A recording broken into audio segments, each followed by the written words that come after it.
Just as a disclaimer, we want you to know that some of the movies that we will be reviewing were shot in a different time and era where people of race and sex were not treated equally. We understand this and hope you do too. The movies or anything that happened on the sets are not the views of this podcast or what this show is intended to be all about. Exactly. And we want to give due diligence in presenting the movie and not the views of the cast or directors or anyone involved. But we also feel it's necessary to let the audience know some of the background information to get a feel for what was happening at the time of shooting the film. Again, we hope you understand that we do not agree with everything that went on, and we just want to give out the information. And with that being said, hope you enjoy the show.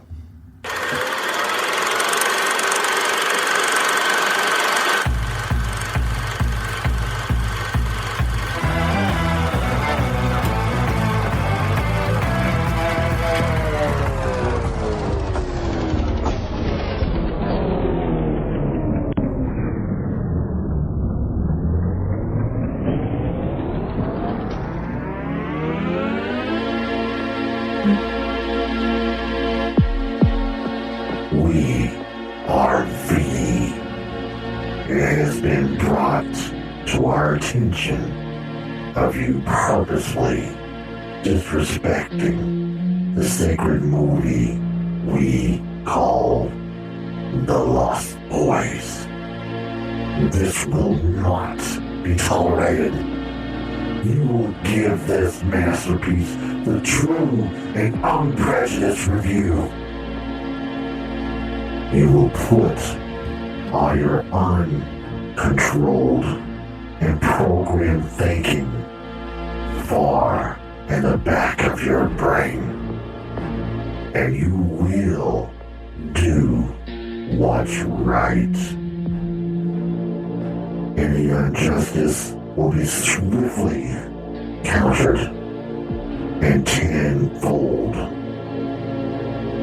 This is your one and only warning. We are listening.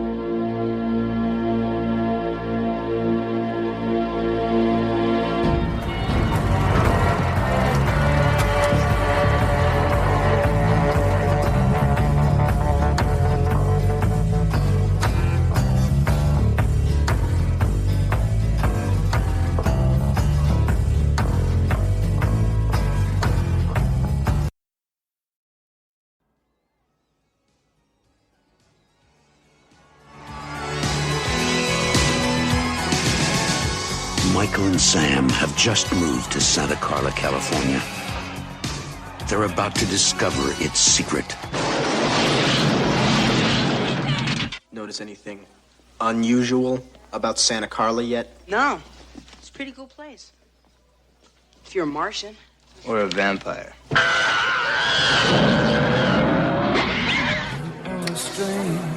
When you're a stranger.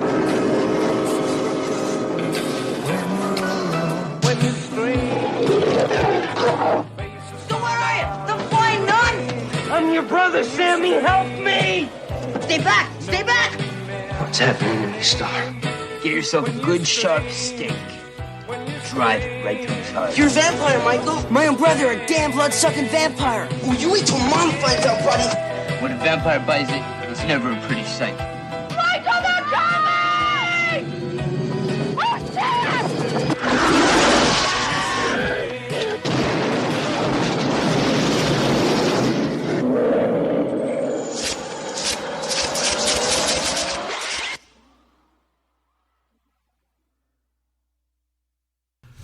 All right, guys, welcome back. The dynamic duo are back together. I'm Jimbo, and my long-lost partner in this thing we call the podcast, the Lost Terrence, as I like to rename this episode. Terrence is back, at least for today. He looks tired, but hey, it's good to have him back in the studio. So that's the usual, at least. Yeah, I was going to say, well, it's back to normal. This is episode 44, and yes, we are talking about the long anticipated, much talked about, The Lost Boys. If you listen to that introduction, special thanks to Tim Mullins. How awesome was that? Although it was wrong. V, I'm watching you too. And let's just say this is going to be an unbiased, true review, not a fanboy review. So just saying. Us and unbiased opinions go together like bullets and guns. This episode 44. I would throw Terrence a question, but I don't know if he's going to be awake for this entire run. So let's just go ahead and throw it to Terrence. And let's go ahead and throw the question. Throw a question. Throw the question. Terrence, do it. Where do you rate this as far as a vampire movie from Dracula to Buffy the Vampire Slayer? I mean, those are two different ends of the spectrum, I know. Oh no, I mean those are two like those are two higher, those are two good movies. Those are movie and TV shows. Wow, guys, and just so you know, that came from Terrence's mouth, not me. He said those were two good. No, the movie, the Buffy the Vampire Slayer. You ever seen it with Christy Swanson right. And Donald Sutherland, who is Kiefer Sutherland's dad that plays in this, played the trainer in that. Okay, what's your favorite vampire? Bram Stoker's Dracula. What we going interview with a vampire? I mean, the original Dracula. I mean, that's a really good one. I'm gonna go with Blade though. Blade. I consider more of a comic book hero than I do a vampire. But all right, so let's got that out of the way. I wasn't really prepared to throw you a question. You know what I mean? And by the way, oh no, I take that back. What We Do in the Shadows. That is my absolute. Haven't seen it, but I heard. I know Tiffany Boots likes it a lot. Didn't they do a TV series of that too? There's a TV series now, yeah. Vampire Diaries. I mean, if you want to keep going on, the list can go on. One thing that I failed to mention is that I have given everybody the opportunity to throw your 2 cents in on this episode. So I have some emails I'm going to read. I have some messages I'm going to read. I have some voice recordings I'm going to read, or not read, but play, edit in at the end of this. But I'm going to put them all at the end of the episode. So that way, we go through all the information and all that, give our opinions and everything. I've got some special clips from YouTube I'm going to throw in here throughout. We're going to have a famous review by Siskel and Ebert, R.I.P. Those of you that don't know, they were two great movie critics, if you will. I didn't always agree with them, but I must say they pretty much hit this one on the go-to thing to like read a movie review or listen to a movie review via radio or TV prior to the existence of the internet. Right. It was every Saturday. I think it was like, let's go to the movies or something. But the funny thing is, Terrence didn't even know who they were. I just had to tell him, so now he's over acting like he knows who they are. So Terrence, let's go ahead and get this this thing rolling so we can get it over with. All right. The Lost Boys. Original release date, July 31st, 1987. Its budget was $8.5 million if you account for inflation. That's $19.2 million today. Opening weekend, it made $5.2 million. So it wasn't a strong opening weekend. Accounting for inflation, that's $11.8 million today. And then finally, we have what it made in the box office, which is $32.3 million, which is $73.3 million today. So at least it did decent in the box office. It made way over double its budget. So right, and surprisingly, we'll throw this in here. There is I'm surprised they didn't come out with a sequel sooner. They have a couple of them that came out straight to DVD. Yeah. But I'm surprised, even with that amount of money that it made, that it didn't come out with a sequel sooner. That's true. Because I think it became more of a cult classic later on, than a good movie, if you will. So I don't know if it was just the sign of the times, but it does surprise me that they did. Another one that surprised me is E.T., that they never did a sequel to E.T. It made buku bucks, you know what I mean? I think maybe they were just smart and being like, you know what, this is a good thing, and let's not ruin but then why come out years later and throw them on DVD? The sequels or whatever. Yeah. Or come out with the sequel decades later. Right.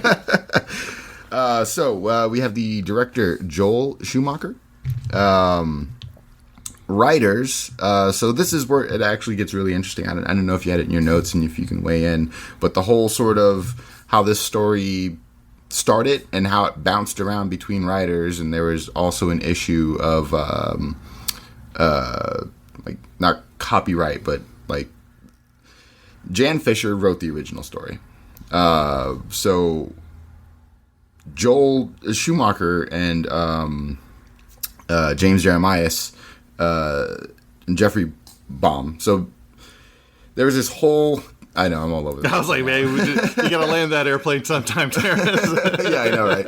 All right, so basically, in short, they were trying to get Fisher's name off of the movie because what she originally wrote is way different than the outcome of this movie. So it might have been a lot better. Well, here's the thing. Okay, so Jan Fisher was inspired by Peter Pan. They're like, wait a minute. So Peter Pan flies, Peter Pan never ages, and they were thinking about it, and they're like, Peter Pan's a vampire. Right, well, exactly. And this is based a lot on Peter Pan. Actually, the main character, Michael, his mom, she plays Lucy, I think's her name. They were actually had her name as Wendy. And they wanted to call Kiefer Sutherland's character Peter after Peter Pan. Yeah. And then the Lost Boys, obviously, all the kids that follow Peter Pan around. So it makes sense. Yeah, exactly. So originally, this was supposed to be a kids movie. It was supposed to be, instead of about teenagers, it was about kids. Heck, even the Frog Boys were supposed to be Boy Scouts. And then, so they wrote a script that bounced around. Then it got bought by Warner Brothers. That's when it started switching hands, and then the story changed. Like, well, let's make it about teenagers, and let's make it a little more, darker and edgier, right?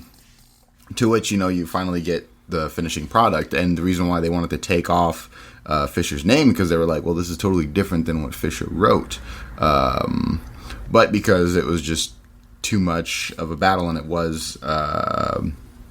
it still had the original idea. Her name is still on the movie.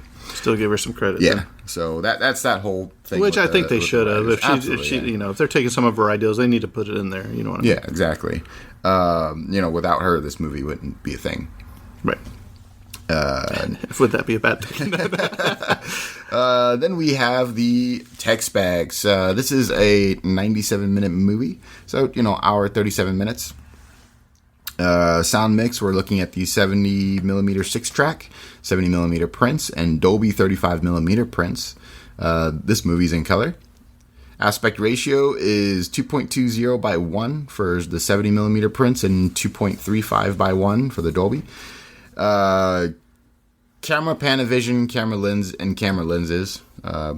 So pretty straight across the board, all Panavision. Laboratory, this was edited in Technicolor, Hollywood, USA.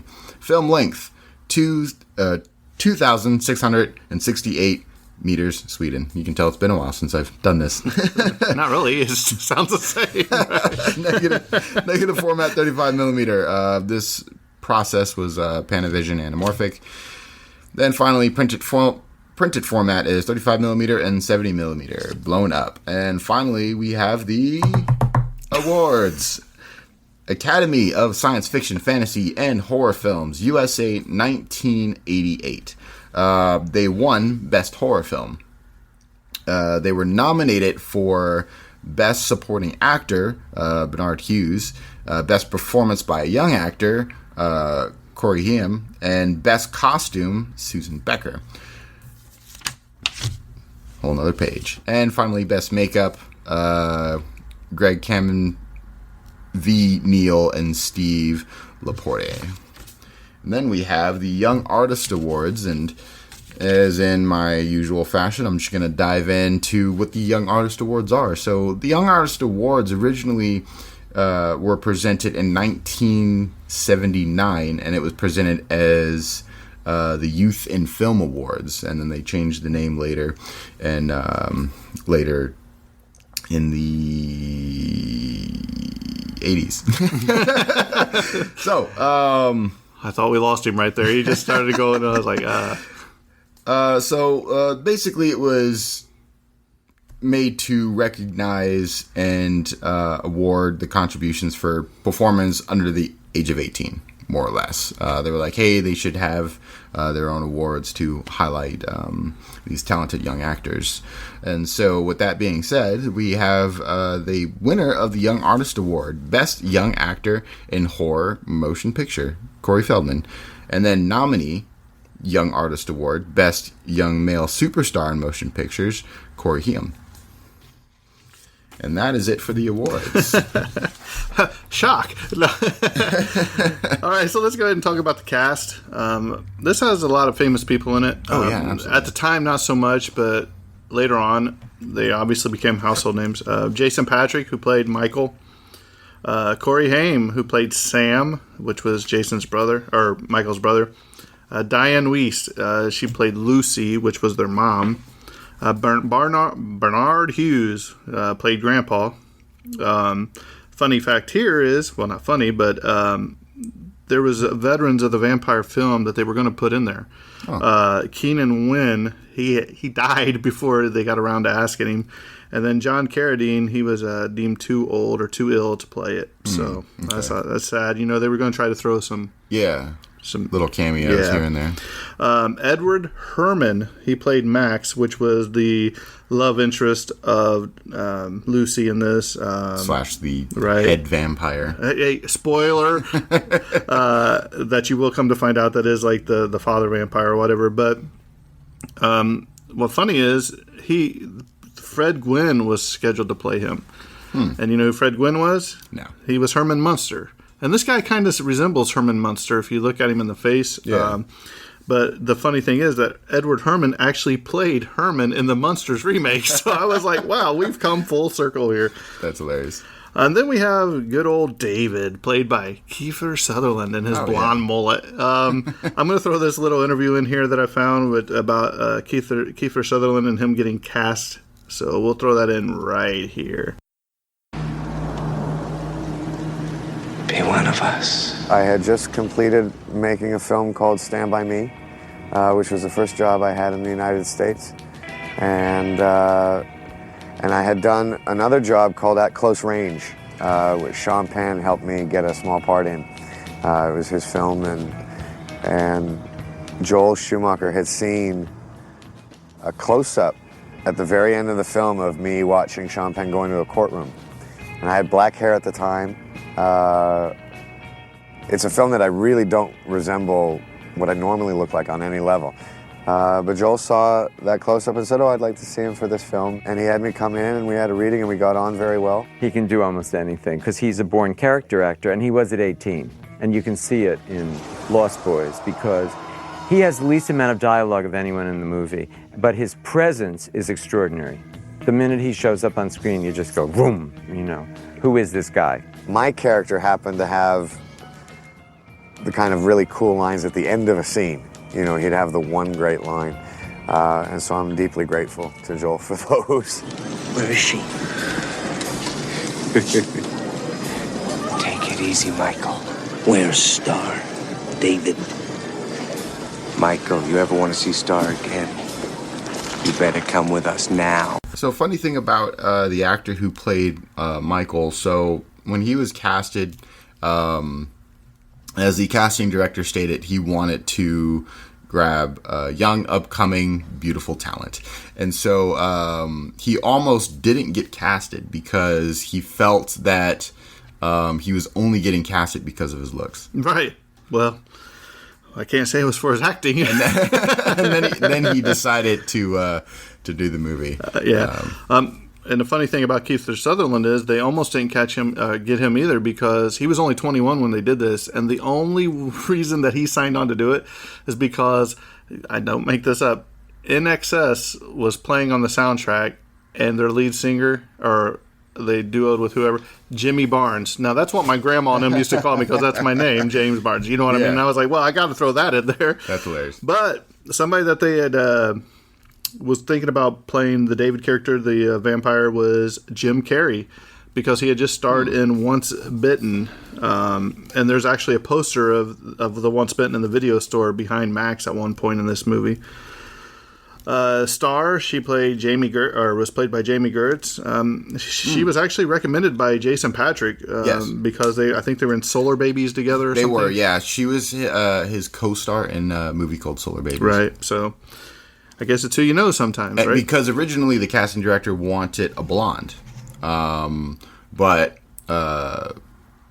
he vouched for her, and so they're like, all right, we'll bring her on board. Right. Because they had really good on-set chemistry. So. And then you have the two Frog brothers, Corey Feldman, he's a household name now, and Jameson Newlander. Corey played Edgar Frog, and Jameson Newlander played Alan Frog, which was his film debut. Yep. Brooke McCarter. It's funny because you talk about how like all the movies we do are like connected, like Goonies and all. You know what I mean? Exactly. Billy Wirth played Dwayne. Alex Winter played Marco. Chance Michael Corbett, Laddie, which was the young kid. Alexander Bacon Chapman, Greg. And Nori Morgan as Shelley. Ben Stiller was actually went into audition to have a part in this movie. Really? Yeah, but he went in there and he said he didn't know what part he was going to play. But in there was Kiefer Sutherland and the two Frog Boys. The two Coreys were there. Yeah. The two Coreys were there, not both the Frog Boys, but the two Coreys. So he didn't know who he was auditioning for or what. Maybe he was playing Michael. Nobody knows. So he doesn't even know. All right, let's start talking about some interesting facts or non-interesting facts about this movie. Number one, this was both of the Coreys' first film together. They went on to do a lot of stuff together. They were almost like best friends.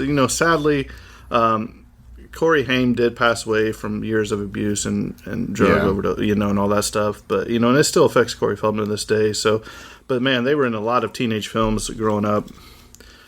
Here's what might be my most famous, interesting fact I found. This film was shot in only 3 weeks. Oh wow! And it shows. I mean that's pretty interesting considering all the stuff that went behind special effects and some of the things that they had to do to pull off certain scenes, which I'm pretty sure we'll get into later. But that whole train scene when it's going by, if you go back and watch that, man, that thing wasn't even moving on the track. I was like, they're like, shaking up and down. Right. It's just hard to watch at times. Let go, Michael. Yeah, Michael, jump! You're one of us now. We're going to talk about the location right now. Some of the locations I've tried to organize the notes by different things instead of this. But the comic book store that is in this film was owned by Joe Ferrara II. He still carries the original #1 issue of Vampires Everywhere that Sam reads in the film. The comic was created only for this film, and its opening page is signed by all the cast members from this movie. The owner allows any shopper to hold it and take a photo with it free of charge. That's pretty cool. I think that's really cool. Oh, there's a fire truck. All right. Let's see here. Yeah, the bandstand that the band plays on in the first time Michael C. Starr in the Frog Brothers comic book shop, they was destroyed in the 1989 Loma Prieta earthquake. So... the Santa Cruz Chamber of Commerce was not keen on reliving the Myrtle capital of the world, or America moniker, which, has been hung on Santa Cruz because there were some serial killers in the 70s. There was 3 particular I've got them in here when we get to them. They had... It was pretty bad. Just between, like, those 3, like... I forgot their names, but between 3 really prominent serial killers, there was... Right here, there is... 2? This is... a very brutal murder by 3 different men in the 70s. John Lindley Frazier, Herbert Mullen, and Edmund Kemper endured 28 murders over a 30-month period between 1970 and 1973. Yeah. Wow. So that's why they didn't change the name. Because they were like, we really want to get away from that title, please. Right. Every year at the Santa Cruz Beach Boardwalk, this film is screened at the park for free. It's part of free of their summer movie series. You have to use your own outdoor furniture, and you watch it after sunset, but a lot of the stuff can still be recognized, like the rides and the games on the boardwalk itself. In Max's video store, you can see a single copy of The Goonies from 1985, which starred Corey Feldman. And by the way, both Coreys actually auditioned for Mouth of the Goonies, too. Oh, wow. I thought that was pretty cool. So... here we go. Sam, who's played by Corey Haim, had a poster of Rob Lowe on the outside of his closet door.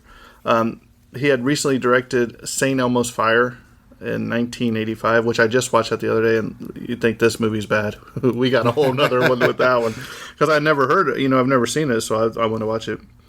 So this was obviously after Peter Pan, who wanted to remain forever young. At the time of filming, Jameson Newlander, who played Alan Frog, had chest hair despite only being 16. In a scene where he gets pushed into the bathtub, he grabs the Frog Brothers by the vampire grabs the Frog Brothers by the shirt. When Jameson was grabbed by the shirt, his chest hair was grabbed too. Jameson says, the pain you see on my face was actually quite real. I mean, guys, am I right? It hurts if you even get a little tug on this. Were my favorite part. Oh, I mean, great. They have to. I mean, it's awesome. The voices that they did too. Right. And something else, a lot of people like the soundtrack to this movie, you know, the opening song, you know, what is it? Cry Little Sister or whatever. You know. Yeah. It's catchy. It is catchy, but then you wish the rest of the movie was. So what I liked about Corey Haim is they said that they used to have parties where him and Feldman would stay in the hotel room and watch old movies. They would go to arcades and, you know, just jam out together. I thought that was pretty cool. I forgot to throw this in with the location, but the guy that owned the comic book shop in the movie, when you see the guys playing pinball at the local comic shop, the guy with the facial hair is actually the owner of the comic book shop. They actually put him in there, so I thought that was really awesome. Oh, let's see. Corey Haim later characterized his experience on this film as one of the greatest personal times in his life. At least I had fun filming it. That's what I was going to say. I mean, you know, and then also Lucy, she was named after Bram Stoker's Dracula. Lucy, what was her name? Westerna or something like that. The Frog Brothers' names are after Edgar Allan Poe. Edgar and Allan. I thought that was pretty cool. Man, I keep skipping. I got all these location marks on here, and I keep forgetting them. But several thousand local residents answered the casting call for family types: street people, punks, surfers, roller skaters, and one braid-dead hippie. So in 2000, the applicants were signed for several rights work on what was the largest film production ever brought to the area at that time. And one thing that we can point out here is Hollywood often talks about being whitewashed in movies, the awards, etc. Yeah. None of the main characters are any ethnicity except white. Now, when you at the beginning of the movie, we see freaks and geeks and goth and whatever you want to call them. There's all different type of people there. Even kind of just showcase even where the mom is on the date with Max. Right. Even when the mom is on the date with Max. The guy that hands her the phone, or she hands the phone to, is a African American gentleman. You know what I mean? So. I don't want to say it takes away from the movie, but they've come a long way from what it used to be. You know what I mean? But just knowing that, what you know now, it's obvious in this movie once you start watching it. So, all right, moving on. Let's see. Executive producer Richard Donner originally intended to direct the movie himself, but he moved on to Lethal Weapon in 1987 and hired Joe Schumacher to finish this job because it was just struggling along to get going. So, Warner Brothers originally wanted Donner, to which he was getting ready to do it, but he was too invested in Lethal Weapon. So he's like, I'm not going to step away or do two movies. I'm just going to concentrate on Lethal Weapon. Right. He probably looked at the script like, nah, I'll just go to Lethal Weapon. Corey Feldman, he was struggling with drugs at the time, and he almost did not get into this movie. He showed up, but he was working on coming down from a high cocaine binge. Schumacher was very upset with him that he kept dozing off and was able to continue filming, so he fired him. But he hired him back the next day after Corey apologized and swore to come to work prepared from then on, which he did.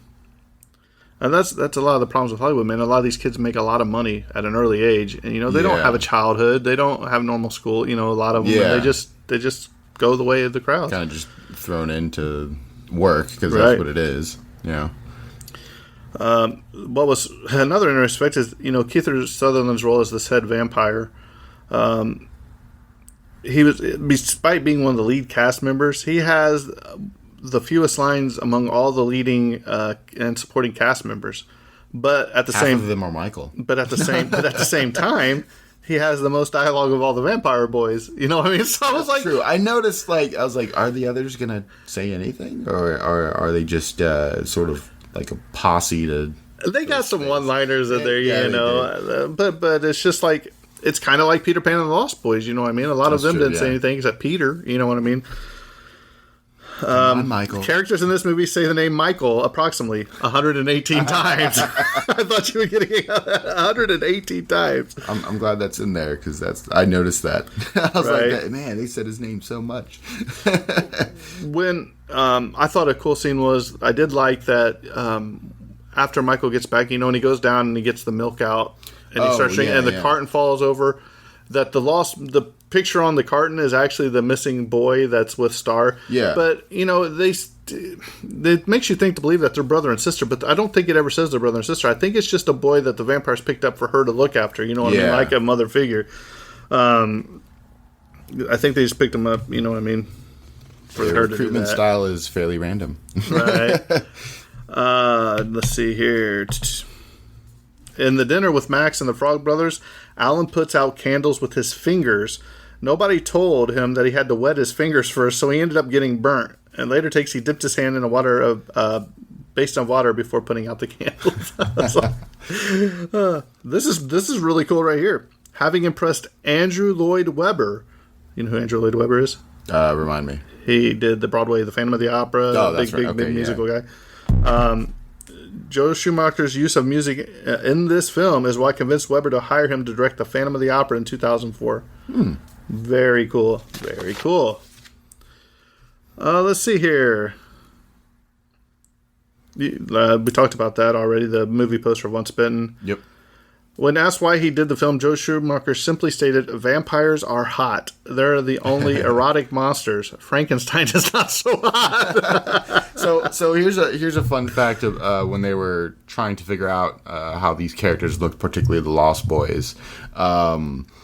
When they were switching things from what Fisher originally wrote, they were like, all right, well, how do we make we want to make these vampires attractive, so let's put them in leather, give them good hairstyles and stuff like that, and then you get what you got, right? And have them ride motorcycles. That was another sort of addition. They were like, let's have them ride motorcycles. Yeah, and I was like, that's something else about this movie. Michael gets on riding a motorcycle in sand like that. They weren't dirt bikes. They were like Harleys. You know what I mean? I was like, some of them. I don't think they just go on sand like that. Yeah. So I mean, you'd be wiping out all over the place. So Corey Feldman, the Frog Brother, was Alan, I think. Schumacher wanted them to resemble the action stars of the day, so he told him to go rent a bunch of Chuck Norris and Chuck Norris and Sylvester Stallone movies and watch them. So. I noticed that, and that's great that that they had to do that, because as I was watching, I'm like, these guys sound like very cliche action stars of the 80s. Yeah, and the way he talks, he's just like, weapons check. All right, let's go. So Corey Feldman appeared in Friday the 13th, the final chapter, and Kelly Jo Minter appeared in A Nightmare on Elm Street 5, The Dream Child, making them the only actors to appear in the Friday from this movie in Friday the 13th, and one in Nightmare on Elm Street. So we're going to talk about the makeup department, because this is one thing I can say, that the makeup does look pretty good in this. Oh yeah, and knowing that they did this in a crunch of 3 weeks. I am just going to read what I found on this, because I can't say it any better, and I want Terrence to throw in any comments as I finish each one of these paragraphs. Okay, Terrence, are you ready? Jim. Makeup department head Vay Neal suggested that Greg Canham would be an excellent choice to design the vampire prosthetics. Greg knew the genre well and was known for working on many of the practical FX horror films of the 80s. Although makeup tests for the New Age vampires were already underway, they weren't quite hitting the target. There was another makeup that they were waiting on too from Steve Johnson, which was very elaborate, recalled Canham.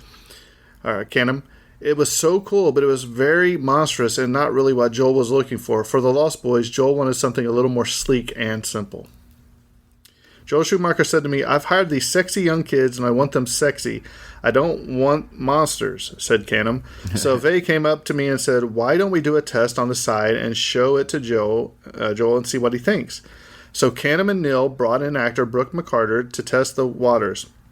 Joel wanted the vampires to be very stylized and streamlined, remembering Canham. At first, I did much bigger prosthetics, more than what's in the film, with a larger forehead and a longer face and chin, and showed it to Joel.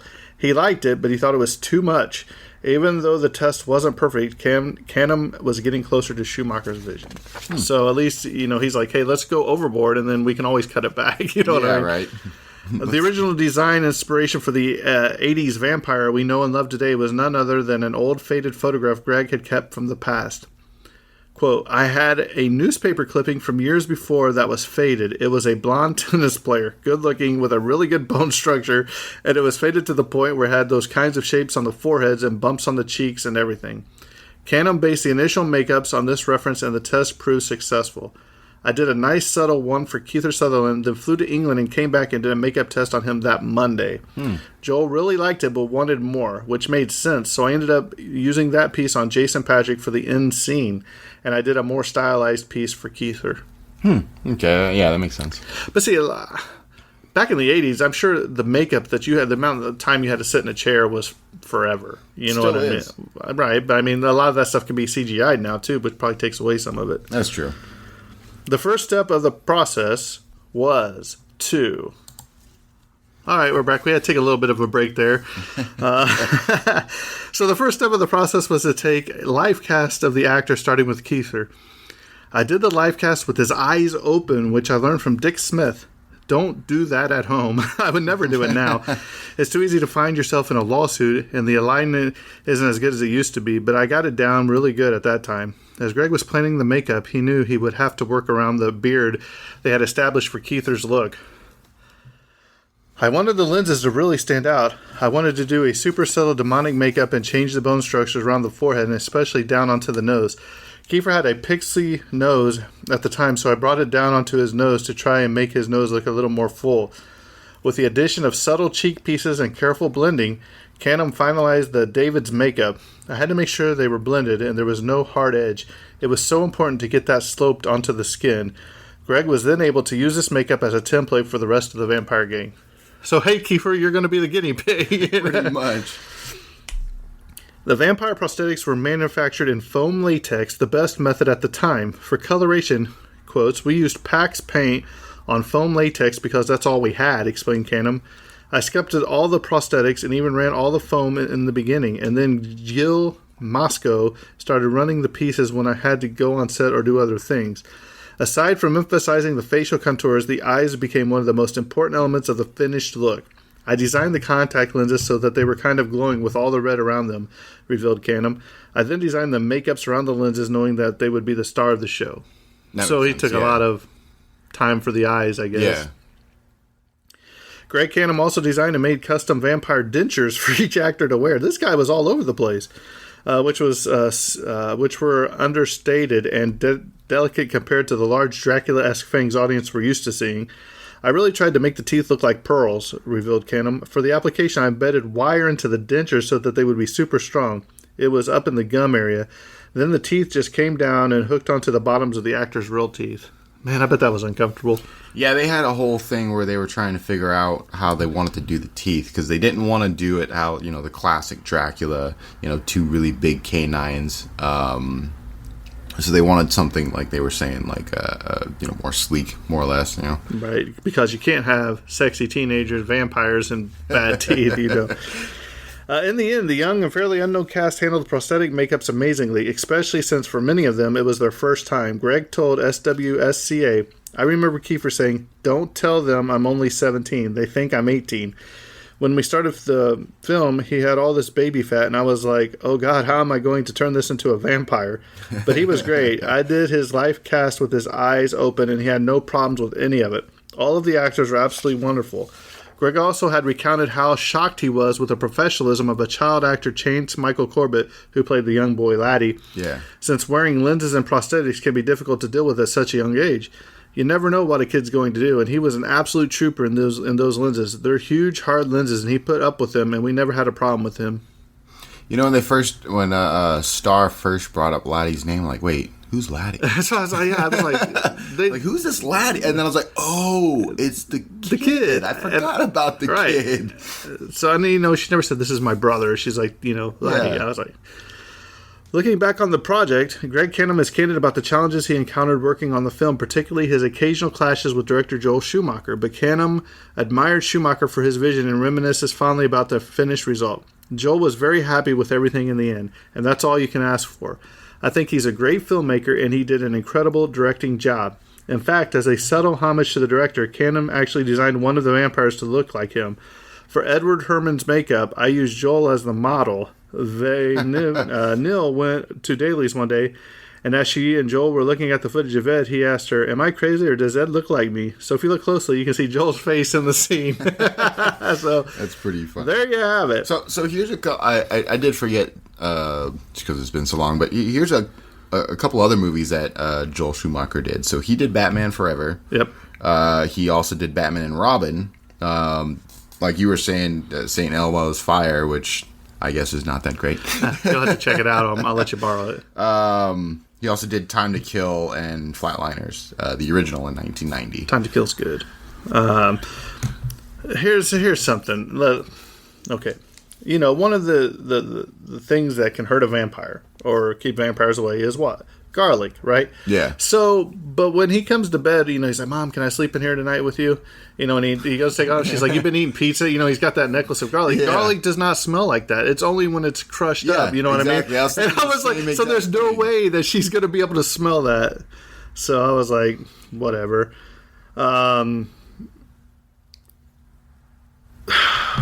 This is just... it's just this movie, man.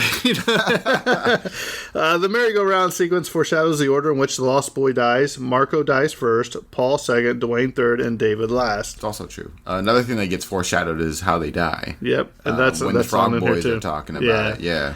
The movie didn't originally end on a joke, which what an ending to this movie. If you haven't seen it, it was a terrible ending. It was supposed to cut to the surviving Lost Boys regrouping in the sunken hotel. The last shot was of a mural on the wall made in the early 1900s with Max in it, looking exactly the same as he did today. All of this appeared in an early draft for the script, but ultimately was never filmed. Which would have been a better ending. That would have. And it would have left the door open for a sequel. I didn't like the punchline. I thought was going to be more. Like I was like, oh snap!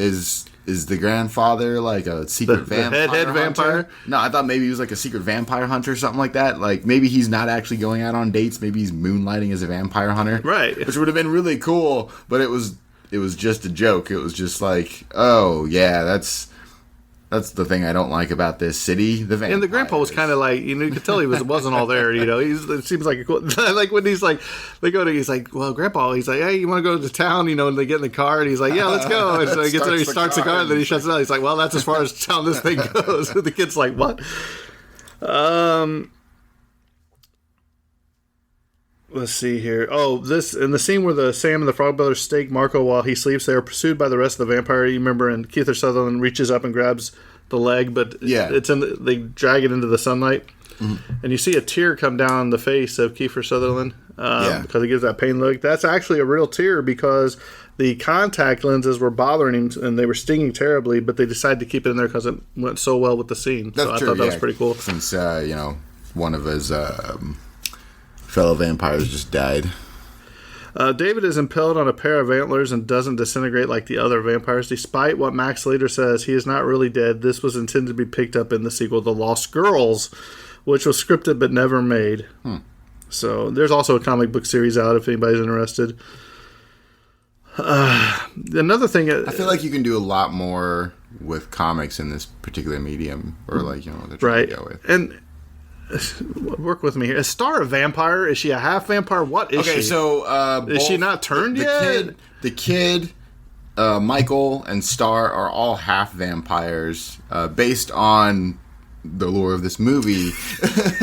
You don't become a full vampire until your first kill, your first feed, basically. Yeah. So drinking what I assume is David's blood, or maybe even Max's. Because he's the head vampire, so I imagine it's a bottle of Max's blood. So Max's blood is consumed. They become half vampires. They become full vampires when they feed on their first person. So, like, that's why it was important that Star keep the kid away from the Frog Brothers when the kid was turning and giving in to the hunger. Right, but since they're half vampires, so you're telling me they can still have their fangs and they can still fly and they can do everything a vampire would do, they're just not immortal yet. Exactly. Yeah. But they're allergic to sunlight, remember, because he's like, I had to wear my sunglasses. Yeah, they're sensitive to sunlight. There's so much there's so much but they don't get this movie just the details that they go into doesn't explain it fully, so a person that's never seen it before can understand. You know what I mean? It's also a little everywhere, kind of like, you know, not to say other mediums don't, but it definitely is kind of confusing on like where they're pulling. Like usually there's particular aspects that you pull from, you know, vampire lore. Like, okay, how do these vampires function? How do they work? How do they create more vampires? So on and so forth.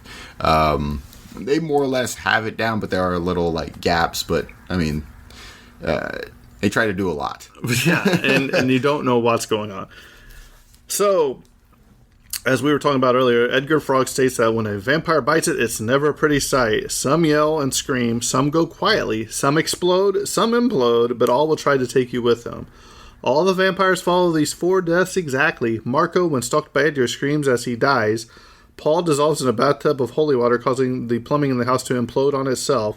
Dwayne and Max blow up, and David dies very quietly with minimal struggle. So, let's see here. When Sam's in the comic book, remember he tells the Frog Brothers, actually, I'm looking for Batman number 14. Yeah. This is where the Joel Schumacher was a lifelong devoted Batman fan, and he directed those. And also, Corey Haim was considered for the part of Robin, which that would have been interesting, too.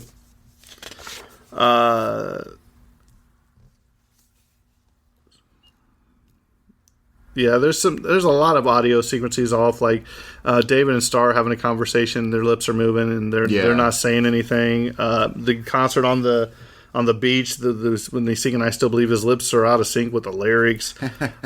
Lucy actually calls Max Ed, his real name, once. I was like, that's hilarious. Yeah, it's just, I don't know. But I did find what's cool that I think it's, you know, deeper into the film.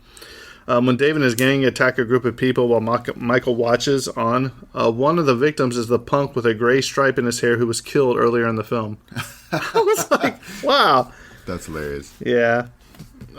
So there's a lot of, you know. I thought they took an interesting, like, workaround for, like, well, how do we make, you know, these guys, you know, feed on all these people and at the same time not have to special effects all of that. So then they go with that first person kind of camera. Let me ask you this too. At the beginning of the movie, when they're on the merry-go-round, right? Yeah. And they're walking through there and, you know, he's looking at the girl or whatever. Yeah, and the security guard grabs him and he's like, look, I told you you're not allowed to be over here or whatever. Why haven't they killed him by now? If he's always been a problem and they've been a problem, why have they not killed the security guard yet? I know, right? And they waited till the movie. Yeah, right. Here's something else that really gets me too. When the vampires awake and they start flying off to Michael's house, they are all barefooted. When they get to Michael's house, they have boots on. I mean, do they change their shoes in the air? Come on, man. This is, I mean... Well, just mid-flight, they're like, wait, guys, we're barefoot. That's not sexy. We need boots. Michael, to go with these leather jackets. Michael, when he's in his room and he begins to float to the ceiling, remember once he's turned, you can see his harness. When Michael is closing the window in the kitchen, preparing for the vampire attack near the end, there's a crew person reflecting the cabinets to Michael's left. One thing I didn't understand. Oh, okay. We'll get it right here. At the end of the movie is when the vampires come back to get revenge. They never ask permission to enter the home the way Max did. Yeah. All vampires must get permission from the head of the house to enter. So they didn't ask permission to get into the house. So they should have never been able to get into the house to begin with. Yeah, so this is what I mean by it's kind of all over the place. Well, yeah, but wait, we're getting ready to talk about it. So when Max... Remember, he's like, well, aren't you going to invite him in? Yeah, come on in. You know what I mean? Yeah. When he comes over for that dinner date, he gets invited in. And he's a vampire, right? So he gets invited in. And that's why when the Frog Brothers and all of them there and they're throwing the water on him and all the spaghetti and all that, whatever, that's why it doesn't work on him, because when a vampire is invited in, they supposedly lose all their powers. Oh. So my question is, Number one, if you have to have permission to get into a house, all right, to feed on a vampire, to attack him, whatever. But in this other scene, they're saying, well, you invited me in, so none of this stuff works on me. Yeah. So it's kind of contradicting itself. So which is it? Is it you invite me in and I can, pass off as human? Or can I just come into your house without being permission? Or since I'm the head vampire, you gave permission to all vampires to come in. But if they did that, then all the vampires would be powerless. Because it was powerless against Max when he was in there. This is what I'm saying. This is part of the problem I have with this movie. If you're going to stick to a lore, you stick to the lore. Or if you're going to change something, you change it all the way through. You can't pick and choose what you want to do in different scenes. This is where I'm going to start on my rant. Do you understand what I'm saying? No, you're Die-hard vampire fans, there's, you have your sparkling Twilight people. You have, and you know what? I don't look at Twilight any different anymore because you know what? She stuck with that all the way throughout the series. That's true. You know what I mean? Dracula, they stuck with that throughout the series. I mean, yeah, there's different forms of Dracula, but each time that lore is told in that movie, they stick to that the whole movie long. This film is all over the place. I didn't know what I was expecting. I thought maybe the Frog Brothers could have been vampires by the end of this movie. I mean, come on, really? Am I the only one that sees this? Do you see what I'm seeing? I get what you mean by the inconsistency of the lore that they were putting out. Because I was trying to as I was watching, I was trying to put together like how these vampires function. Because I mean, that when you borrow something from legends told throughout time, right? It's expected to follow a certain formula. Like there's some things that are always used, and there's some things that are adapted throughout time and whatnot. But it's always important to be consistent because you're using something that's so commonly used that it's expected to follow a formula. Like it's not like a new thing or anything. Where like it's like we do have these preconceived notions of how a vampire should work, and then to throw in and kind of nitpick all the different things of how a vampire could function, but then they started contradicting each other, like you were saying. So, and I don't know if this is part of the creative differences between the lady that started the movie and then these guys picking it up. Yeah. That could have been part of it, but at least, man, watch your movie, or at least give it to a small amount of audience with half a brain, and they could have even picked up on this. Because I was like so confused by this point. You know what I mean? Like, okay, so this guy was a vampire. You let him in, especially at the end when you find out, we killed him. No, you didn't. I'm right here. And I was here. So it can't be both ways. Yeah. So this is very interesting because not only did I want to get this out here let's give our opinion. Terrence, give me your opinions. Okay. Before we go into other people's reviews of what they've sent me, then we'll go ahead and let you do your review and I'll do mine, and then we'll go from there. All right, so rant time. I've already started, I guess, but I want to start off with what I did enjoy.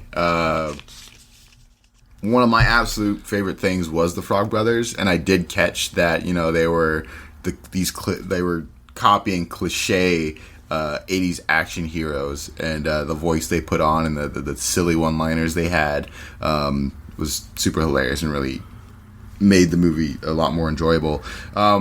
I do also understand why this movie means a lot to a lot of people, because if I were to watch this movie a lot younger, I think I would have had a completely different viewpoint. I mean, it is sort of a coming-of-age story and stuff like that, and majority of people do have this dark, edgy phase, right? So I think if I were a teenager and I watched this movie, I probably would have enjoyed it a lot more than watching it as an adult and kind of nitpicking the crap out of it, basically. And also, it just doesn't speak to me in a way it would have had I seen it younger. So I get the nostalgia factor is basically what I'm getting at. A lot of people still like this movie, and I have movies that I like purely based off nostalgia also. I can be like, yeah, that's a fantastic movie, when in actual whole retrospect, it'll be an alright or not great movie. And I think to say that this is a great movie based on what the movie is, and if we're setting nostalgia aside and memories and how we felt about it when we first watched it, and you look at it now, it's all right. I know a lot of people are gonna not like that opinion. But I'm not going to say I didn't enjoy it, but it's not something I'll revisit. Ever? Are you saying forever? Or I probably won't revisit it. I mean, there's other vampire movies I'd much rather revisit. I mean, I'll go back and watch Dracula, and as I stated before, like, you know, Blade is a really fun movie, and it's a comic movie, so obviously I'll watch it. But you know, What We Do in the Shadows is a great vampire comedy, and heck, Interview with the Vampire is a great movie. There's just so many other movies I would watch to get my vampire fix before I'd come back to this, which I probably won't. But I just wanted to state that I do understand that, you know, a lot of emotions are attached to this movie, because for most people, they watched this when they were younger, and so, you know, there's that nostalgia attached to it. But as a movie itself, it's okay. Frog Brothers were the best part. I cannot state that enough. Right. They were the Frog Brothers were fantastic. Great. And you know what? I even liked Michael's performance. I thought he did a good job for what he was dealt with. Yeah. Oh, I did. Okay. I'm not a Kiefer Sutherland fan. I do like the performances that they did. And I did find things funny that weren't supposed to be funny. Like just in the beginning with it, come on, Michael, do it, Michael. Yeah, it was just Michael over and over and over again. And my thing is, if you're going to make a movie, and it's going to be a vampire movie, you need to follow, I don't want to say follow the rules or follow the lore, but if you're going to have a lore in it, it needs to be that lore throughout the whole entire movie. Yeah. Consistency. Yeah. Right. I don't know how this got by them. It's one of the things that drove me crazy about it. And they didn't tell the complete story. They didn't explain, oh, well, you're only half vampire. You know, I mean, they did a little bit with Michael, a little bit. Brush over but, a lot of things, you know, you don't know much about Star. You know that she's, David's girlfriend. Well, whatever you want to call her. Yeah. You don't know the relationship to her and the little laddie. And let's face it, Michael was a stalker. He sees her on the beach at that thing. He thinks she's good looking, and he just keeps staring at her. And then, you know, she walks away, and he starts chasing after her. So this whole point of this movie is he's starting to stalk her. She did give him glances of like, "Hey, follow me." You know, it's kind of like she's probably hungry. She probably wants to suck his blood. And not only that, but then the next thing you got is you've got the gang of vampires. They're taking Michael through a gang initiation. Is basically what it is. Yeah. If you watch it, they're hazing him really bad. You know what I mean? Come on, Michael, hang from this trestle. You know you can. And then like, let go, Michael. Maggots, Michael. Yeah. That was a great scene where he's like, "Here, Michael, you want some Chinese food?" And he's sitting there and he's like, "Oh, sure." He's eating this rice. He's like, "Oh, you're eating maggots, Michael. How does maggots taste?" He looks down and there's maggots as well. And then he looks over at Kiefer Sutherland's character, David, and he's over there. He's like, "You want some worms?" You know, he's like, "Don't eat that. They're worms." And he looks at it and they're just noodles. Yeah. You know, those are some cool tricks. There was some great, for the time, there was some great special effects, makeups, if you will. Absolutely. The vampire deaths were great. I like the whole exploding the whole entire house. Maybe not that much, you know what right. I mean? But I really enjoyed the head vampire guy, Max. I really enjoyed his performance. I really like Diane Wiest in this movie.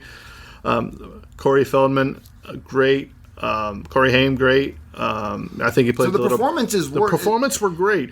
All my gripes are with the writing, because exactly. And here's what I found out, and this also was touched up on the interview, and I share the sentiment of like, this movie tried to do a lot, and because it tried to do so much, it suffered because of it. He's referring to the Siskel and Ebert thing that I'm going to post here at the end. It wants to be a coming of age story. It wants to be a horror. It wants to be a comedy. And then in the end, it wants to be an action movie. You know what I mean? So it wants to be all of these things, and it's trying to shove so much into an hour and 30 minutes. I think if they would have dropped the comedy and just made it a pure horror film, it would have been so much better. Go one way or another. I think right. It could have worked. Or made it like Dracula Dead and Loving It with Leslie Nielsen. I'm not saying go that far with it, and I'm not saying that all horror movies can't have comedy.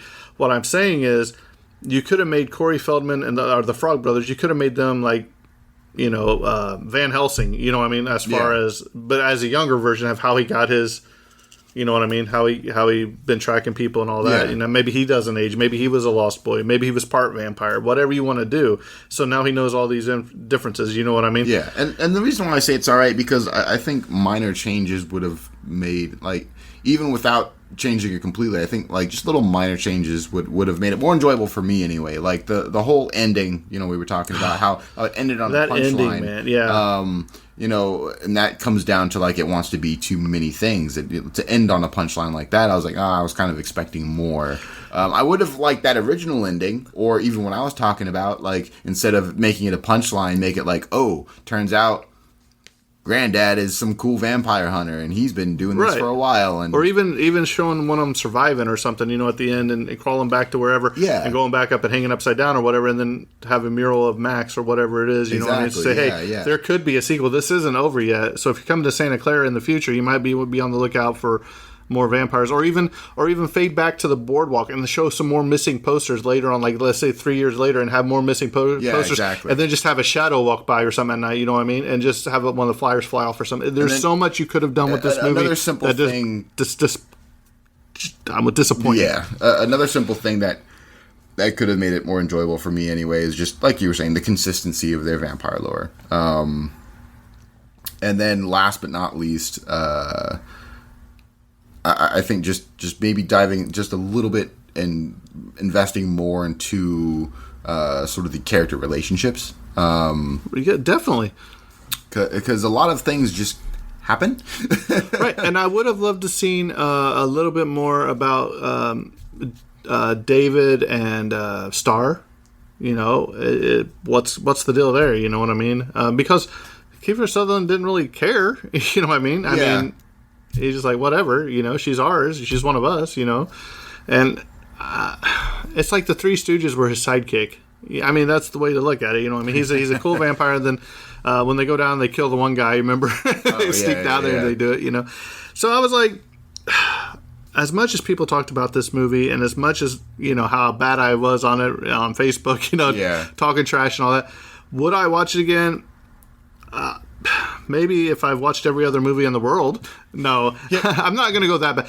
It was okay. I figured it out. This is probably why I probably looked at this movie under more of a microscope than I usually would, is because it was overhyped. Now, that's just something that happens. Or is that just overhyped on our Facebook? You know, because a lot of people on our Facebook group was like, oh, this was one of my favorite movies. Exactly. And we're going to read through some of these so you'll know. You'll hear the positive. You'll hear the positive. You'll hear some negative. Yeah.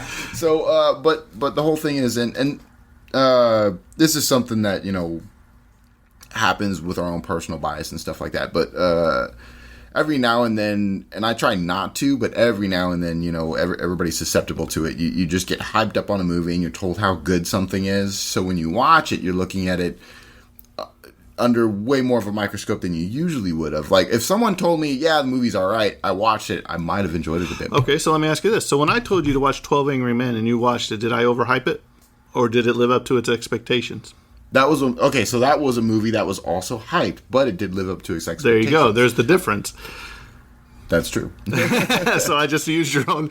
So let's go. But I mean, it happens in reverse too. So like, here's an example of a movie that I had like zero expectations for. I watched it. I'm like, wow, that was actually really, really good. When Captain America first came out, I was very skeptical of the whole movie, and I was like, I don't know how they're gonna do with it, and you know, Hollywood. Like at the time, it was like, you know, we had Iron Man was good, and then Spider-Man, that was, you know, and Blade, that was like the big comic movies that, you know, did big things. But I saw Captain America, I'm like, I don't know. And then, so I came in with zero expectations. I was like, I'm going to watch it because I like comic movies, but I expect nothing from this movie. I watched it, and because I came in with zero expectations, I actually really enjoyed it. It was great. It's the same thing with Wonder Woman. Wonder Woman was fantastic. Same. Oh, I love Wonder Woman. I know, so good. So let's go ahead and I'll read some of these messages that we got. And don't worry, if there's more that I get at the end of this, because I told them, you know, I sent some messages out, hey, if you're going to have anything, send it to me. I'll edit it in at the end, you know, or read them or whatever. So the first one we're going to start off with is from Marco Calvo.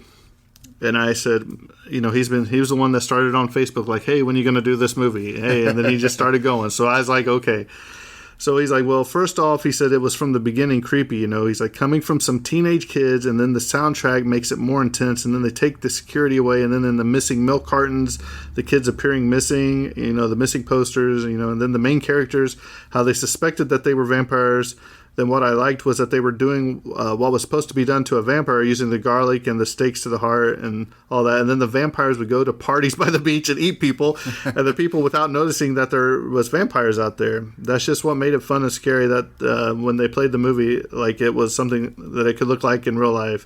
And he said he was a kid when he watched it. He said it looked like it was not make-believe, that it was actually real, that it was something that could happen, which I understand that. And he said he watched it when he was a kid, so watching it as a kid would probably scare you more than... Absolutely. Because this was my first showing. I ain't going to lie. This is my first too. It's just one that it was never on my radar.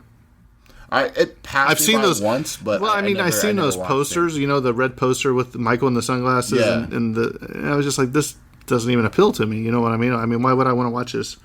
It's funny. Like I've seen the poster before, and what I thought when I saw the poster is completely different from I didn't even know it was a vampire movie. Like long time ago, I just saw the poster, and I was like, is it like some movie about like orphans or something? Yeah, I was like, is this real life Peter Pan? Like a goth Peter Pan? Yeah, that's what I thought it was. That. Yeah. And next so I reached out to my friend in Australia, Natasha Ali Riley, and I said, hey, I'm doing this. I'm giving you guys a chance to say what you want. I said, what's your feelings on the Lost Boys? And you know what she told me? She goes, I said, hey, did you watch it? She's like, well, she said, honestly, she said, I've never seen it. She said, it looks like blank, and I can't say blank. And I was like, well, I'm going to use that in the podcast, because that's another one that it never just appealed to me. You know what I mean? Yeah. It wasn't really good.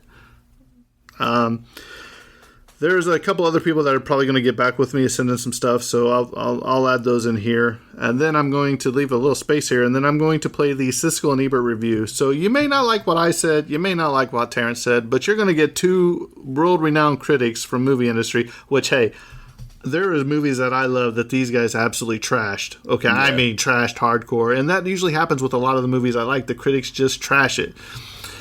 I have to agree with them on this one. I mean, you listen to it; they were fair to it, and it's about 3 minutes long, I think. So, well, I think they do what I think is good about being a good critic is highlighting what is good about the movie, and then tearing into it and saying what you don't like, right?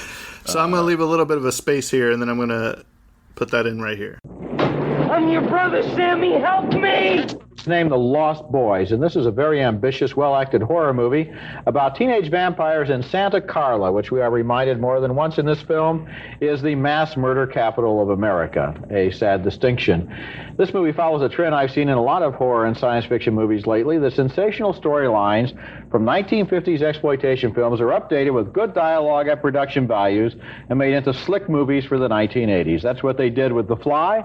That's what they do here. This one stars Jason Patric as a new kid in town who sees a girl he likes at a rock concert. She's played by Jamie Gertz, and she is a vampire, something even Jason's little brother knows.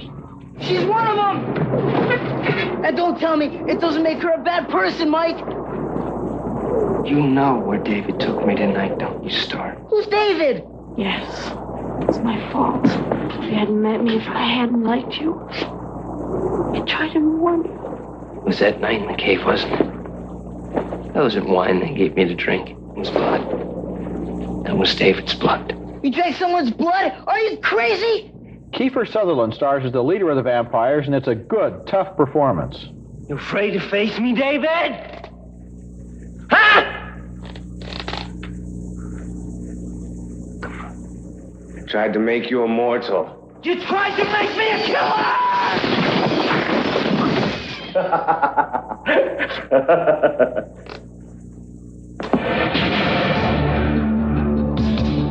You are a killer. I mentioned before that The Lost Boys is a well-made movie, and it is impressive. The performances are good, especially by Kiefer Sutherland and Jason Patric. The special effects are good. The vampire scenes look convincing, and some of the credit for all of that goes to the director, Joel Schumacher, who specializes in supernatural subjects and did that weird Shirley MacLaine movie a few years ago, The Possession of Joel Delaney. But Schumacher also has to take the blame for what happens to this movie. It starts out with a lot of interesting stuff in it, like a love affair between Diane Wiest, who plays the mother of those boys, and Edward Herman, who's a local businessman with a mysterious background.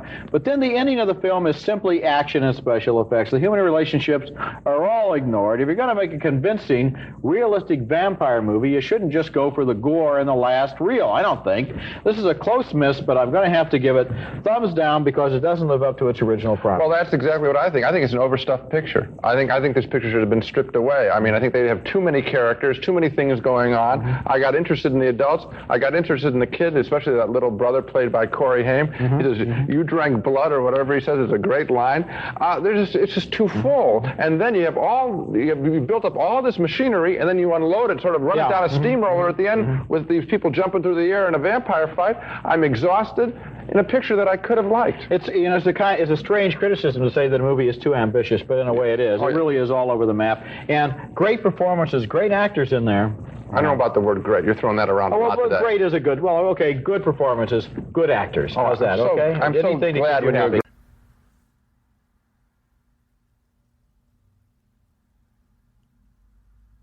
All right, so there you had it. You heard it from Siskel and Ebert. R.I.P. Those guys were awesome. And then there is one last audio I'd like to play. It's back, I forget what year it was, but I found a thing where Corey Haim and Corey Feldman, they hosted The Lost Boys on TNT. You know how they would show the movie and they would say something at the beginning, maybe at a commercial break they would say something. Yeah. And I want to put this on here. It's almost 10 minutes long though, but it's all spliced together. If I can cut some of it out, I will. Yeah. But I think it would be an injustice not to add Corey Haim as one of the great performances here, even though he died at an early age. Yeah. Him and Corey Feldman together were probably some of the best TV and movies duo that you can find. Oh, yeah. And the way that they just joke around on here, you can tell that they genuinely care about each other. They like each other. They're funny. And I want to make sure that we do it justice and we put this out there for them. So here's Corey and Corey, the two Coreys. Teenagers, they suck blood. This doesn't get any better than this. Come on now. Next, Corey Haim and Corey Feldman host one of our favorite movies, The Lost Boys.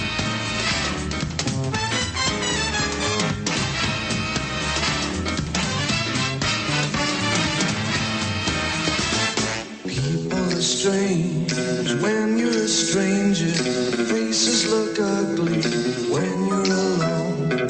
I look back at Lost Boys and I think it's one of my favorite films that I've done and that we've done as a team. Hey man, read this. I told you, I don't like horror comics. I describe it as, family moves to the country and little brother, big brother, Jason Patric being the almost full vampire. You're a creature of the night, Michael. Just like out of a comic book. You're a vampire, Michael. Oh, you wait till Mom finds out, buddy. When you strain, faces come out of the rain. To me, Lost Boys was never a scary movie. To me, Lost Boys is a funny movie. We're fighters for truth, justice, and the American way. My character needed to be molded out of a piece of Sylvester Stallone and a piece of Chuck Norris and a piece of all these action hero guys. So you'll notice in my character, you'll actually hear a tone of Sylvester Stallone. Yo, When a vampire bites it, it's never a pretty sight. No two bloodsuckers go out the same way.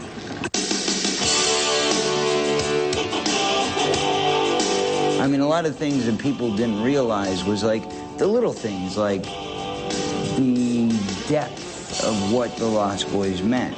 Now, a lot of people didn't get that. The Lost Boys were the same Lost Boys from, Peter Pan.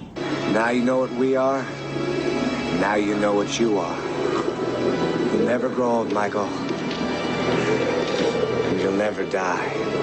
All the Lost Boys had black, thick velvet sheets put up on their windows so they would sleep all day and they would work all night. And they got really, really heavily into being vampires. I thought they were supposed to be in coffins. That's what this cave is. It's one giant coffin. It was a good set. It was really eerie at times. A lot of blood around. No, don't even. Good night, bloodsucker. When I come up and I stab him, all this stuff, and they didn't want it to look like blood because it's not a horror movie. It's a comedy horror movie, and there's a difference. No! They didn't want blood. They wanted slime. So, yeah, like so it was goofy like stuff. This red, sparkly kind of slime. Remember it had the little, like, silver... really slimy with some... Wait, do you remember the silver... Oh, the goop was fun. It was fun. But we're boys, too, you know? We like so goop. It was fun. Goopy dudes. Goopy. No, it was fun. I'll drive. We don't ride with vampires. Fine, stay here. We do now. Yeah.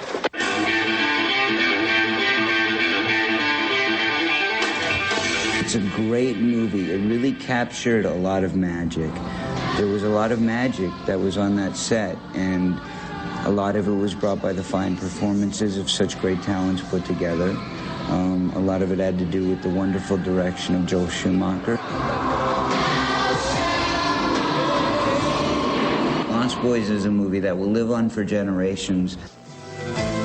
One thing about living in Santa Carla I never could stomach. All the damn vampires. And now, one of our favorite movies, The Lost Boys. Our favorite movie, Summer Edition 95, will continue with The Lost Boy on TNT. It's kind of funny because Corey had to, he had his mouth open all the time, and that was something that the reviewers were always commenting about, was because in the old days of Corey's acting, like during Lost Boys, you'll notice, as a matter of fact, if we go to a clip right about now, you'll probably see a scene where Corey starts off like this. Yes, please do. Go to a clip. Sam, don't you have something better to do than follow me around all night? He starts out, most people, they start talking with their mouth closed, like, hi, how are you? Corey will go, hi, how are you? I know he's really mad at me right now. No, it's cool, I'm neutral. Actually, I do. No, but that was something that people used to always It's true. make a joke My mom about. used to tell me before I was even an actor when I was in school, you close your mouth, you're going to catch flies. We now return to T. Okay, night-night, sweetheart. Mom. Huh? Sorry. Diane Wiest is the most warm-hearted, kindest, brilliant people and actresses, I've ever had the honor to work with. You been eating pizza? No, why? Woo, you smell like garlic. We'd have to feed lines from off camera, and, she'd put her arms around me, and I'd stand in front of her, and I felt like she was my mom, If I had to pick another mom, it would probably be Diane Wiest. Night-night, honey. We now return to our Haim and Corey Feldman on TNT. It's every child's fantasy to fly. And I, as a kid, always wanted to be a superhero. So my favorite stuff was like the flying stuff, when they would show the shot like over the bridge at the beginning of the movie when it comes over the boardwalk the very first time. And you see all the city lights. I love the stuff when it goes all the way, when you see them fly all the way into the cave, through the cave, and then actually into where they sleep. That was amazing. Yeah. That was a great shot. We now return to our favorite movie, Summer Edition, and Corey Feldman on TNT. When we were at the premiere of Lost Boys, I came with Sam Kinison, and it was my 16th birthday. And we were having a big birthday party for me afterwards. And Kinison came with me, and it was like one of the only times he actually showed up anywhere, because he had a problem ever showing up anywhere. And I remember when he was sitting like 4 rows in front of me, and he would start howling.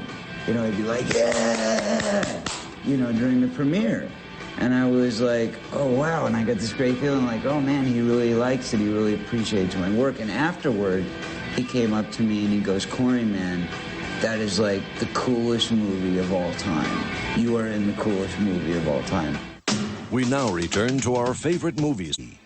Actually, we had the most brilliant set, I think, ever in the history of, Warner Brothers made. We filmed in Santa Cruz, where grandfather's house was. They duplicated that set. If I tell you leaf for leaf in the front yard there, it was unbelievable what they had done as far as being on stage 15 went. And then you had stage 12, which was the cave. And the prop room we had, water gun galore. We were in heaven, and, we always used to just go around and just, like that, and things with the nature, and, so it can get nastier. You got the two chorus right with you, so, other than that, though, things are good. We now return to our favorite movie after these messages. Next Thursday. The film I'm working on right now, I get to basically take on that character. My character right now in the film I'm doing, Tales from the Crypt, Bordello of Blood. Drive a cameo in, thank you. All right, me and Sly Stallone. All right. I get to use a lot of what he did, which I thought was incredible. He did an amazing job in that film. So I get to basically take things that he did, and I take a little of what Jason Patric did when he was vampirized, and I kind of blend those in this new film, which is really fun for me because I was the vampire killer, and now I get to be the other side. I finally get to be the vampire, which is an amazing experience for me. So I've learned a lot from watching what Kiefer did in that performance. We now return on TNT. Well, I'm Corey Feldman. Corey Haim. Thanks for watching The Lost Boys on TNT. We had a blast making it. We hope you had a blast watching it. Remember, vampires are not real. Not real at all. Not real. Look at that view over there. That's cool. Hey!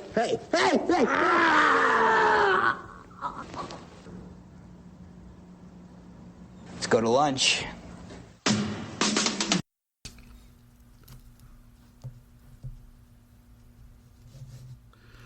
Well, there you have it. Well, Terrence, I think that we've said our part. We've done our piece. We've done our worst, and we've done our best. Would you like to add anything at the end of this?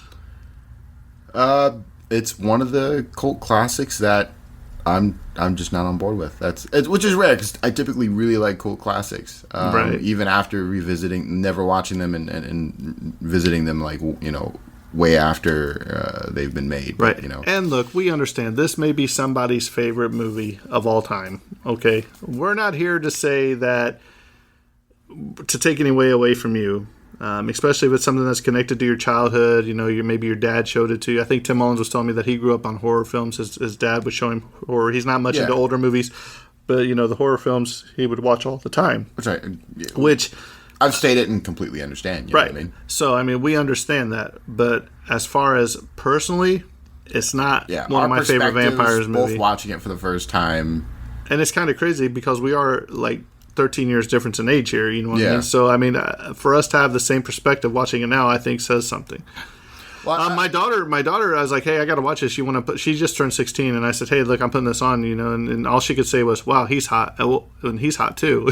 That's all she... Yeah. So I think that's another, perspective of it all depends on kind of the age you watch it for the first time, because if you're watching this as a teenager, you could think those things, and that could be what you enjoyed about the movie. You can watch that movie and be like, later on in life, and be like, yeah, I really enjoyed that movie, and then realize like, oh, I just liked everybody because they were hot. You know what I mean? Right. So, well, we thank you once again for listening. If you'd like to leave us a review, hopefully not a 1-star after this episode because we trashed your favorite movie. By the way, Sam Farrell, I'm going to throw it in earlier, but he left us a review, and it's just like taken from Liam Neeson. He's like, if you destroy this movie, I will hunt you down. I will find you. Yeah. It's funny what he did, so I've got it. I'm going to put it on there. But we thanks for listening. We're glad to have Terrence back. It's been a long couple of months without him. I've been trying to, throw some episodes out there while he's been gone. Last time I was in this room, it was cold. I was going to say, yeah, it's almost cold again. So hopefully Terrence will be back next week. Oh, yeah, definitely. Oh, you heard it here first. So he's made a Terrence guarantee. We all know how that goes. So hopefully next week we'll cover something. I'll throw it out on Facebook Live. Me and Terrence or Facebook, we'll talk about it. I'm not sure what we're going to do at this point. It's just all up in the air. Just for an update on my end, basically my absence is because I got a new job, and it's pretty up in the air, chaotic. My week, I thought, oh hey, my weekends are Tuesday, Wednesday, so I'll still be able to do the whole Wednesday thing. But then I didn't realize that I wouldn't have weekends, so I've basically been mandated weekends every time, and so I've just been really exhausted. And I believe it was a week or 2 weeks ago, I tried coming in. And I was like, I'm gonna just take a quick nap. And and then I was like, well, he's not here. Because I put on Facebook, oh, Terrence is coming over today to record. Yeah, nothing. Like 2 days later, he's like, oh man, sorry, I overslept. I was like, I guess he hibernated. So I think we've rattled on long enough. Thanks again for everybody for listening. If you want to leave us an email, thetragedyofcinema@gmail.com. We will read your email on the air. Please leave us a iTunes review. We enjoy reading them, and then they help us get more exposure. And by the way, we have just taken off again. The downloads are way up again. Nice. Just keep telling your friends. I know there's a lot of people that are going to write in here. So if everybody does send something to me, can tell your friends or put it on your personal Facebook page when I share it. Please go ahead and do that. Let's get this thing ramped up again. Hopefully Terrence can get back on the ball, and now that we're back into the swing of things, this one is a little bit longer, actually a lot longer than normal episodes, but we wanted to make sure it was extra special because we have been goofing off on Facebook about it since March, I think. Forever, you know what I mean? So if you have any other suggestions that you want us to cover like this was fun. Do we know what we're doing next week? No, did you just not listen to me? No, I just said I will put it back on Facebook after we talk about it. You know what I mean? So... Well, that's it. I can't deal with him anymore like I can't deal with this movie. So with that being said, I think this episode's coming to the close. And cut. Hey guys, but wait, there's more. After I got done editing, we had some problems or some overlapping audio that I was told about, so I came back here to correct it. And I wanted to make sure that I told you guys thanks for listening. Also, that we had the Tim Mullins and Sam Farrell audio that I'm going to put in at the end here. Love these guys to death. Tim Mullins does HHH Media, and he's got Hillbilly Horror House and a couple other audio dramas you should check out at Mullins Media. And Sam Farrell, he's just an all-around good guy. So Sam had me in the cry laughing at the end of this. So I think I'm going to cut it off there and let Sam in the show with what he says, and then I'll just play the bumper music and we'll be done. But once again, thanks for listening. Hope you share it with your friends, share it with your family, share it with your enemies, share it with your frenemies. But we do love you guys. We thank you for listening and appreciate all the time that you've downloaded and helped us out. So here's to many more. Love you guys.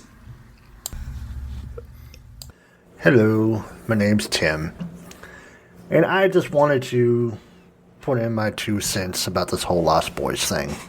I, for one, enjoy the movie. I'm old enough to remember it. I remember watching it. And what a lot of people don't understand is The Lost Boys was released 2 years after The Goonies.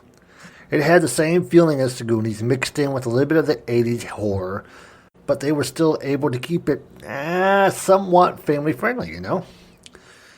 I don't think their goal was to make a pop culture classic, but, rather to have fun with it and ride on the coattails of The Goonies. Just out to have fun. Now, there weren't no sparkling vampires or fighting the Lycans with silver bullets with a hot vampire in skin-tight clothing, which might have been nice, actually. But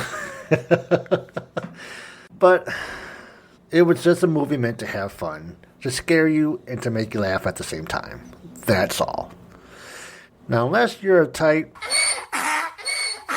who thinks Star Wars was the greatest movie on Earth, or you get really excited every time you see a black and white war movie come on, God, then you most likely think this was a pretty good movie too, I would think.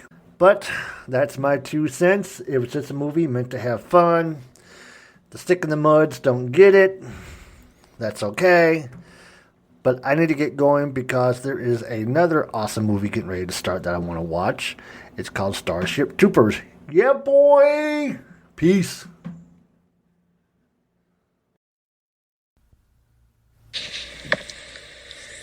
I know who you are. I know what you want. I know where you record. If you're looking for a bribe, I can tell you I don't have money. But what I do have are a very particular set of skills. Skills that I've acquired over a long career. Skills that make me a nightmare for people like you. If you give The Lost Boys a good review, that'll be the end of it. I will not look for you. I will not pursue you. But if you don't, if you proceed to badmouth and trash this gem from my childhood, I will look for you. I will find you. And I will kill you.